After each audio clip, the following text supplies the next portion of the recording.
Here we have some potatoes and leeks, which I just dug, which is a storage option actually in the garden. You leave stuff buried in the soil till when you need it.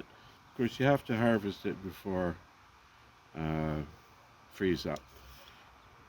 But it's like totally fresh and tasty. I've even dug up potatoes in the spring, although I wouldn't advise you to do that. And what do you do with potatoes and leeks? You make potato and leek soup, of course. Perhaps add a little seafood with it. Uh, and that's it for now.